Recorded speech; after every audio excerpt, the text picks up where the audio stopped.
बीकानेर के कारोबारी सुखदेव चायल के मकान पर दो शूटरों ने फायरिंग करके सनसनी मचा दी और बाइक पर सवार शूटरों ने सादुलगंज स्थित सुखदेव चायल के घर पर 7 राउंड फायर किए, जिससे परिवार में दहशत फैल गई। पुलिस को सीसीटीवी फुटेज भी मिला है, जिसमें शूटरों की पहचान की जा रही है। वारदात की सूचना मिलते ही एसपी कावेंद्र सागर ने जिले में कड़ी नाकाबंदी की और कार्रवाई भी की। साथ ही पुलिस टीम के साथ मौके पर वो पहुंचे और फायरिंग की घटना गैंगस्टर हैरी बॉक्सर से जुड़े हुए अपराधियों से जुड़ी है, जो कि पहले ही बीकानेर में सुखदेव चायल को निशाना बनाने की योजना बना चुके थे। पुलिस ने घटनास्थल से खाली कारतूस बरामद किए हैं और इलाके के सीसीटीवी फुटेज भी पुलिस खंगाल रही है। पुलिस अधिकारियों ने जल्द ही खुलासा करने का भी आश्वासन दिया है।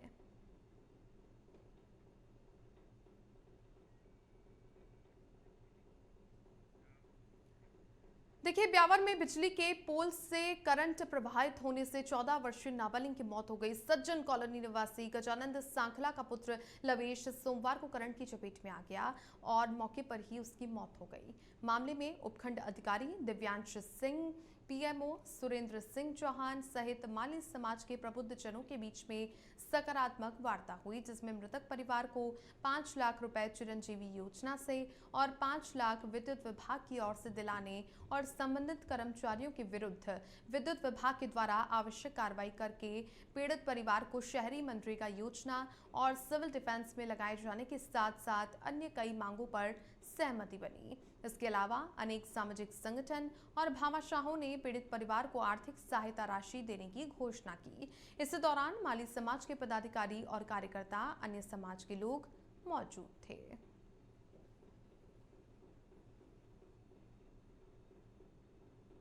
13 से 14 साल के बच्चे की विद्युत लाइन से उड़कर मरने की घटना घटी थी। ये घटना बेहद दुखद है। साथ साथ में यहाँ पे जो बच्चे की जो बॉडी है उसे मोर्चरी में मंगवा दिया गया है और साथ ही साथ जो परिवारजन की और साथ साथ में समाज की जो डिमांड्स थी उसे सुनकर प्रशासन ने त्वरित कार्रवाई करी। मुख्यतः जो डिमांड्स थी, जो परिवारजनों को आर्थिक सहायता देना, नौकरी की जो डिमांड थी और साथ साथ में जो भी दोषी कार्य और कर्मचारी थे उनके विरुद्ध कार्रवाई करना था।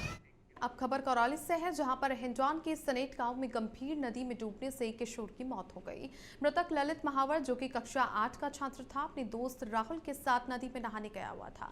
नहाते वक्त गहरे पानी में जाने के कारण ललित डूब गया। इसके बाद स्थानीय गोताखोरों ने बचाव कार्य शुरू किया और कड़ी मेहनत के बाद शव को बाहर निकाला। पोस्टमार्टम के बाद शव को परिजनों को सौंप दिया गया।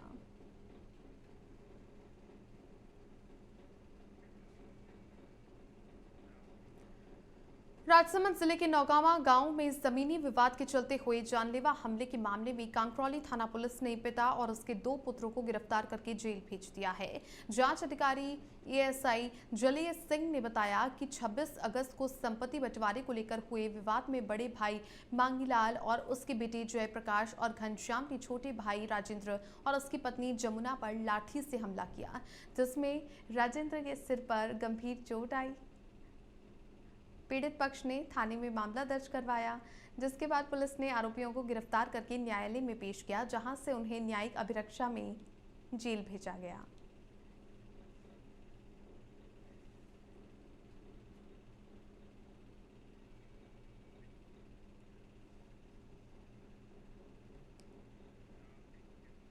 अब खबर जयपुर से है, जहां पर करोड़ों की लागत से बनी जेके लॉन अस्पताल की dedicated paediatric cardiothoracic vascular surgery unit 6 महीने से शुरू नहीं हो पाई है। अत्याधुनिक cath lab, modern operation theatre, 10 bed का आईसीयू, 5 बेड का एचडीयू और 65 बेड के जनरल वार्ड से लैस इस यूनिट का उद्घाटन बार बार टलता ही जा रहा है। चिकित्सकों का कहना है कि अगर समय पर यूनिट चालू हो जाती है तो अब तक 100 से अधिक मासूम बच्चों की हार्ट सर्जरी हो चुकी होती। यहां रोजाना एक सर्जरी संभव है, जबकि एसएमएस अस्पताल में महीने भर में केवल 8-9 सर्जरी ही हो पा रही है।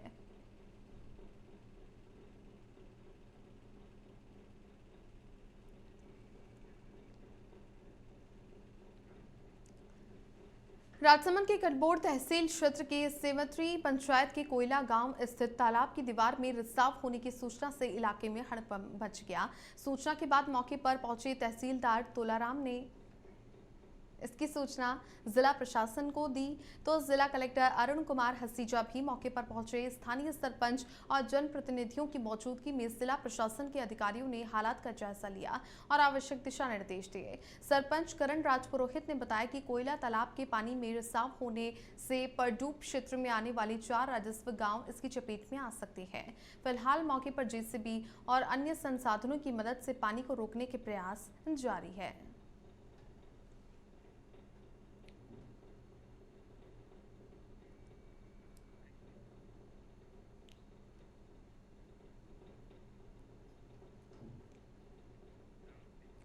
राजस्थान विधानसभा के मानसून सत्र का समापन हो गया है और विधानसभा अध्यक्ष ने सदन की कार्यवाही को अनिश्चितकाल के लिए स्थगित कर दिया है और 16वीं विधानसभा के चतुर्थ सत्र की कार्यवाही 6 दिन के लिए रही और सभी दिन विपक्ष का जोरदार विरोध भी देखने को मिला। 6 दिनों में 18 घंटे 40 मिनट सदन की कार्यवाही चली और 3008 प्रश्न प्राप्त हुए और इनमें से कुल 120 तारांकित प्रश्न सूचीबद्ध हुए और 53 प्रश्न मौखिक रूप से पूछे गए और वहीं मानसून सत्र में धर्मांतरण विरोधी बिल समेत कुल 9 विधेयक भी पारित हुए। तो सदन की कार्यवाही अब अनिश्चितकाल के लिए स्थगित कर दी गई है।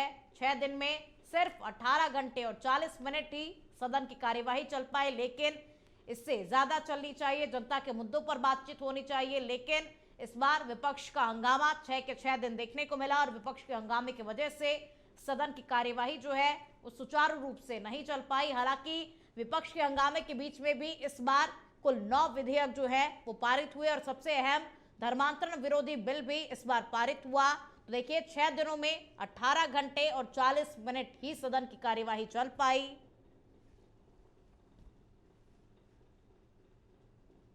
इसको कंप्लीट होना था।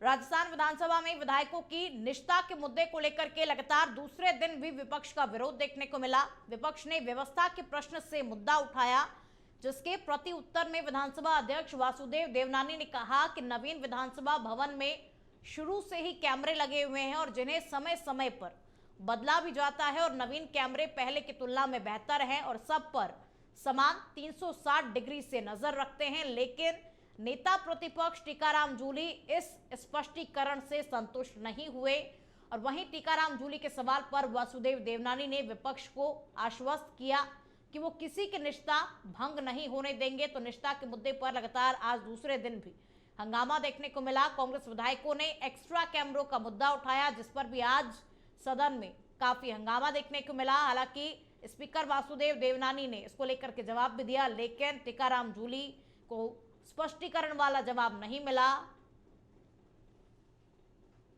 आसन पाँव पे। अरे मैं जितना लचीला हो रहा हूं उतना खड़ा हो रहा हूं, मैं बर्दाश्त नहीं करूंगा। अरे जो टेक्नोलॉजी थी उसे 360 डिग्री के नहीं थे और नई टेक्नोलॉजी है। पक्ष को भी देख रहे हैं, विपक्ष को देख रहे हैं, दोनों गैलरीज को देख रहे हैं, ऊपर दर्शक दीर्घाओं को भी देख रहे हैं। पहले इसकी इतनी आवश्यकता है, जैसे जैसे समय आ रहा है नए नए आ रहे हैं उसको हमने लगाया है और उसमें समय किसी की निश्चिता। यदि पारदर्शी आप कहते हो पारदर्शी हो तो पारदर्शिता में आपको क्यों संकोच है? पारदर्शी व्यवस्था है और इसमें ये हाउस सबका है ना, हाउस केवल मेरा है ना आपका है। ये हाउस 200 लोगों का है, इसमें कोई प्राइवेसी नाम की कोई चीज इसमें है ही नहीं कि जिसकी हम चिंता करें। हम सदन में आते हैं, बैठते हैं, बहस करते हैं, चले जाते हैं, एक सब चीजें होती हैं। कोई भी घटनाएं दुर्घटनाएं आजकल होने लगी हैं बाहर के दीर्घाओं से भी, उसकी सुरक्षा आवश्यक है। इस सदन की सुरक्षा के लिए हमने रखे हैं और इसलिए मुझे लगता है कि आपकी बात पूर्णतया निराधार है। इसको मैं जिम्मेदारी के साथ मैं कह रहा हूं, न नीचा का भंग हुआ है न करूंगा। सदन में कैमरे ऑलरेडी लगे हुए थे तो और 2 अलग से कैमरे लगाने की कहां जरूरत पड़ गई? और ये इनमें जो लाइटें आ रही है, हमारी रिकॉर्डिंग होती है, जब सदन नहीं चल रहा उस समय भी हमारी रिकॉर्डिंग होती है, उसका हमें ऐतराज। आप बता दें, उस पर आप बता दें क्यों लगा है, कहां से। विधानसभा में विपक्ष के निष्ठा के विषय पर हंगामे को मुख्यमंत्री ने निराधार बताते हुए कहा कि ये कोई ऐसा विषय नहीं है जिस पर इतना हंगामा किया जाए। विपक्ष को लोगों की आवाज उठानी चाहिए, पर इन्होंने ये तय कर लिया कि कैसे अखबार में छपे, कैसे सस्ती लोकप्रियता मिले और उन्होंने विपक्ष को नसीहत दी कि वो जनता के बीच जाकर के उनके सुख दुख को जाने और विधानसभा में बार बार भेस बदल करके आने पर भी मुख्यमंत्री भजनलाल शर्मा ने चुटकी ली। तो सीएम भजनलाल शर्मा ने सदन में विपक्ष पर आज तीखा प्रहार किया, क्योंकि विपक्ष हंगामा कर रहा था और निष्ठा के मुद्दे को विपक्ष ने आज भी उठाया। आज दूसरे दिन भी निष्ठा के मुद्दे पर सदन में हंगामा देखने को मिला, जिस पर मुख्यमंत्री भजनलाल शर्मा ने कहा कि ये कोई इतना महत्वपूर्ण मुद्दा नहीं है जिस पर 2 दिनों तक हंगामा किया जाना चाहिए।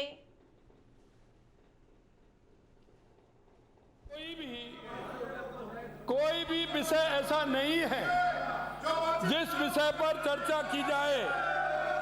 सिर्फ ये विषय वो है क्योंकि विपक्ष की ताकत जब मालूम पड़ता है, जब विपक्ष जनता की आवाज को लेकर के आगे बढ़ता है, जब वो सहज में आपने कार्यक्रम बना लिया, फिर आप भी कभी बोलोगे तो ये स्थिति बनेगी। सहज में कार्यक्रम ये बना लिया इन्होंने कि हमारे को अखबार में कैसे छपना है, हमको सस्ती लोकप्रियता कैसे लेनी है। मेरी आवाज तो पहले भी नहीं रोक पाए और आज भी नहीं रोक पाएंगे। ये आवाज ऐसी नहीं है जिसको रोकने की दम हो। सवाई माधोपुर की मानटाउन थाना पुलिस ने 23 साल से फरार चल रहे 20,000 के इनामी शातिर ठग को गिरफ्तार किया है और पुलिस द्वारा गिरफ्तार किया गया आरोपी जीवलाल जैन टोंक जिले के देवली का निवासी है, जिसे पुलिस ने भरूच गुजरात से गिरफ्तार किया है। और सवाई माधोपुर पुलिस अधीक्षक अनिल कुमार बेनीवाल ने बताया कि फरार शातिर ठग के खिलाफ राजस्थान के 11 जिलों में ठगी और धोखाधड़ी के विभिन्न थानों में 29 केस दर्ज हैं और इसके अलावा अन्य जिलों अलीगंज, लखनऊ, उत्तर प्रदेश में 10 मामले दर्ज हैं। और पुलिस टीम ने शातिर ठग जीवालाल को गिरफ्तार किया है, जिससे कि पूछताछ की जा रही है।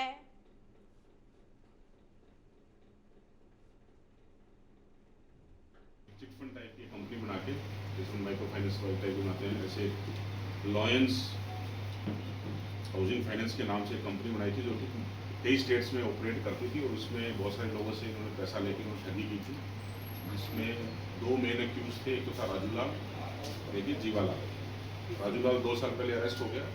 ये जीवालाल अपने मानटाउन थाने के केस के अंदर पेंडिंग चल रहा था, जिसको अपनी टीम ने गुजरात भरूच से इसको गिरफ्तार। हनुमानगढ़ टाउन में एक व्यक्ति अपनी पत्नी की हत्या कर मौके से फरार हो गया और घटना टाउन के सूर्यनगर की है। दरअसल आरोपी पति वीरेंद्र बीज निगम में कार्यरत है और कल ड्यूटी पर न आने वालों पर बीज निगम के अधिकारी वीरेंद्र के घर पहुंचे, जहां पूजा का शव मिलने पर उन्होंने टाउन पुलिस को सूचना दी। मृतका पूजा और वीरेंद्र की शादी 3 साल पहले ही हुई थी और इस संबंध में मृतका के पिता ने महिला थाने में पति सहित ससुराल पक्ष पर दहेज के लिए प्रताड़ित करने और हत्या का मुकदमा दर्ज करवाया है।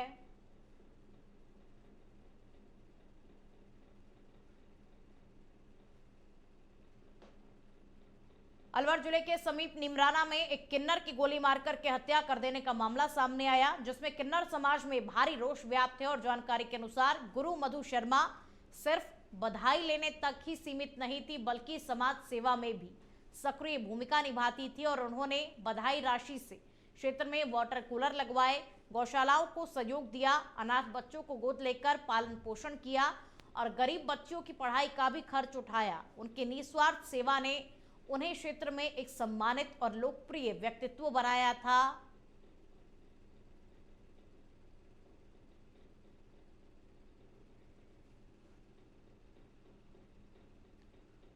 चूरू जिले के सांडवा से जातीय भेदभाव का बड़ा मामला सामने आया, जहां हाईवे से गुजर रहे कार सवार ग्राहकों ने महज इसीलिए अपना चाय का ऑर्डर कैंसिल कर दिया कि चाय बनाने वाला तथा कथित छोटी जाति का था और चाय वाले और ग्राहकों के बीच में बहस का एक वीडियो सोशल मीडिया पर जमकर के वायरल हो रहा है। और इस पूरे प्रकरण में सांडवा थाने में SC/ST की संगीन धाराओं में मामला भी दर्ज हुआ है। तो देखिए, पहले चाय का ऑर्डर दिया गया, लेकिन जैसे ही ये पता लगता है कि चाय बनाने वाला छोटी जाति से है तो चाय बनाने का ऑर्डर कैंसिल कर दिया जाता है। और आज इस जमाने में, जब हम टेक्नोलॉजी के ज़माने में इतना आगे बढ़ गए हैं, उस ज़माने में भी आज कुछ इस तरीके के लोग हैं जो इस तरीके की सोच रखते हैं कि छोटी जाति का होने पर चाय का ऑर्डर तक कैंसिल कर दिया जाता है।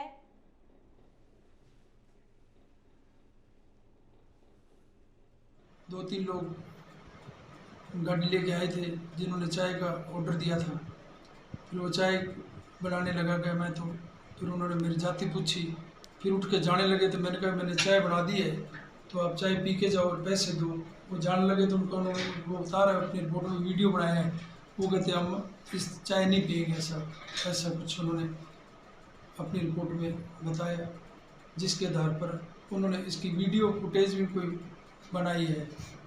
उन्होंने उस आदमी का पता किया तो वो सोनलाल जाट निवासी केसर देसर जटान के रूप में उसकी शिनाख्त होना बताया है, जिस पर मुकदमा दर्ज करके अनुसंधान श्रीमान वृत्ताधिकारी विद्यासर द्वारा शुरू किया गया। राजसमंद जिले के गलवा में चंद्रभागा नदी पर पुल के अभाव में ग्रामीणों को काफी परेशानियों का सामना करना पड़ रहा है और इन दिनों चंद्रभागा नदी पूरी वेग के साथ में चल रही है, लेकिन नदी पर पुल नहीं होने के कारण ग्रामीणों को घुटनों तक पानी से होकर के निकलना पड़ रहा है और ग्रामीणों ने गलवा नदी पर पुल बनाने की कई बार मांग की है, लेकिन समस्या जस की तस बनी हुई है और इन दोनों नदियों के चलने से स्कूली छात्र छात्राओं के साथ ग्रामीण एवं आने जाने वाले राहगीरों को भी काफी दिक्कतों का सामना करना पड़ रहा है और ऐसे में लोगों को 3 किलोमीटर का सफर तय कर देवरिया से होकर काबरी महादेव पहुंचना पड़ता है, जिसकी वजह से ये बच्चे, राहगीर और साथ ही ग्रामीण जो हैं वो काफी परेशान हो रहे हैं, क्योंकि नदियों के उफान की वजह से आवागमन जो है वो काफी प्रभावित इससे हो रहा है और गलवा नदी पर पुल बनाने की मांग की जा रही है, क्योंकि पानी के बीच से होकर के छात्र छात्राओं को गुजरना पड़ता है। इस पानी के बीच से होकर के ये बच्चे जो है स्कूल पहुंचते हैं, साथ ही राहगीर जो है वो भी परेशान हो जाते हैं।